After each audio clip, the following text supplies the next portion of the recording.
Começa agora no seu rádio Papo de Esporte. Vamos juntos nessa sexta-feira. Começo falando sobre seleção brasileira que joga hoje, sexta-feira, contra a Venezuela, no Morumbi, às 9h30 da noite. E Neymar está cortado do time de Tite. Um exame realizado em São Paulo na noite de ontem apontou que o jogador não conseguirá se recuperar de uma lesão no músculo adutor da perna esquerda a tempo de enfrentar o Uruguai na próxima terça. O técnico Tite já sabia que não poderia contar com o Neymar hoje. Mesmo assim, não quis cortá-lo antes para acompanhar como o camisa 10 iria se recuperar, com a possibilidade de que jogasse na próxima semana. Neymar participou de 13 dos 24 jogos da seleção após a Copa do Mundo, ou seja, ficou fora em 45% das partidas depois do Mundial, inclusive do título da Copa América de 2019. Falando agora sobre o mercado da bola, São Paulo e Brenner iniciaram conversas para renovar o contrato do artilheiro do elenco no ano, com 17 gols. O clube, porém, não trata o assunto com urgência, assim como o próprio jogador. Destaque na vitória por 2-1 sobre o Flamengo na quarta-feira, no jogo de ida das quartas de final da Copa do Brasil.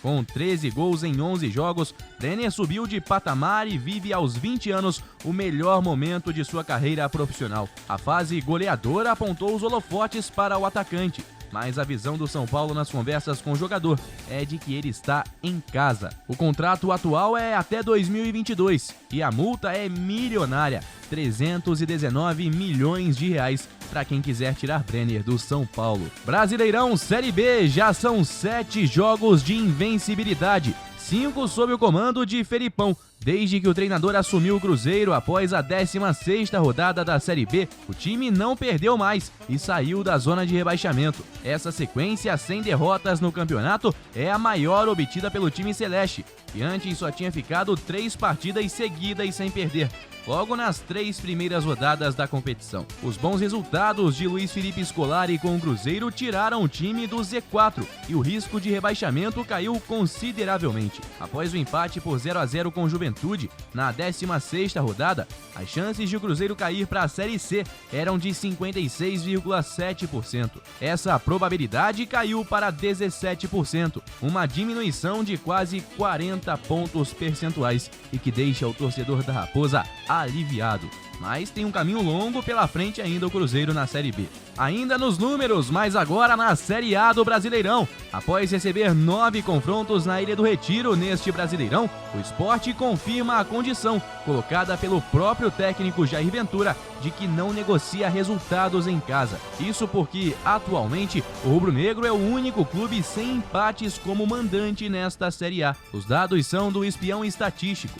Foram 5 vitórias e 4 derrotas em 9 partidas, que deixam a equipe com um aproveitamento de 56% em seus domínios. É o 10º melhor neste cenário, com confrontos a menos em relação aos adversários, que fizeram em sua maior parte 10 e 11 duelos em casa até aqui. Em relação aos times aqui do Rio, o que mais empata em casa é o Botafogo. São 5 empates até agora. Flamengo e Fluminense empataram 3 vezes e o Vasco empatou 2. Quanto ao aproveitamento, o melhor time carioca até aqui é o Fluminense jogando em casa, com 64% de aproveitamento. O tricolor está em 4º lugar no ranking desse quesito.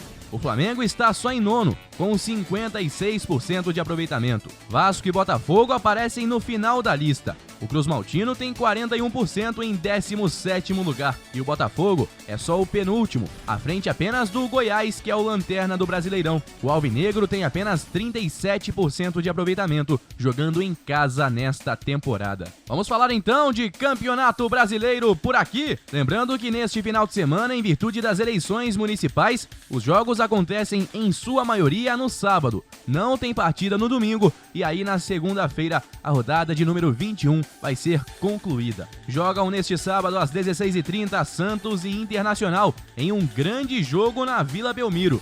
O Santos bastante desfalcado em virtude do surto de Covid-19 que atingiu tanto seu elenco masculino quanto o feminino. O Sport recebe o Vasco às 16h30 na Ilha do Retiro. Às 17 horas é a vez de Goiás e Atlético Paranaense se enfrentarem no estádio da Serrinha, na briga na parte de baixo da tabela. O Corinthians recebe o Atlético Mineiro às 19 horas na Neoquímica Arena. Mesmo horário para Grêmio e Ceará, na Arena do Grêmio. O Fortaleza recebe o São Paulo no duelo de tricolores. A bola rola também às 19 horas no Castelão. O Flamengo entra em campo às 9h30 da noite para jogar contra o Atlético Goianiense no Maracanã.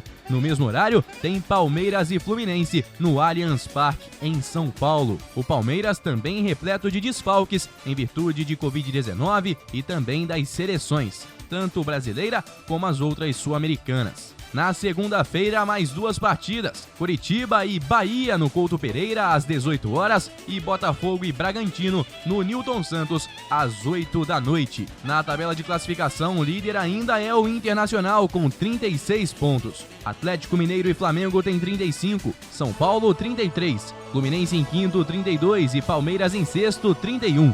O Santos está em sétimo também com 31 pontos. Grêmio tem 30, e o curioso dessa temporada é que a partir da 9ª colocação, a briga já é contra o rebaixamento, e não pela parte de cima da tabela. Note a diferença de 5 pontos do Grêmio em 8º lugar para o Bahia em 9º. O tricolor baiano tem 25 pontos, assim como Sport e Corinthians. O Fortaleza tem 24 em 12º lugar. Ceará também 24, Atlético Goianiense 23, Curitiba e Bragantino tem 20. Na zona de rebaixamento, Botafogo 20, Vasco 19, Atlético Paranaense 19 e o Goiás 12 pontos. Bom, por hoje é só e eu te espero na semana que vem com muito mais por aqui. Forte abraço, pessoal. Guilherme Faria para a Rádio Conselheiro FM.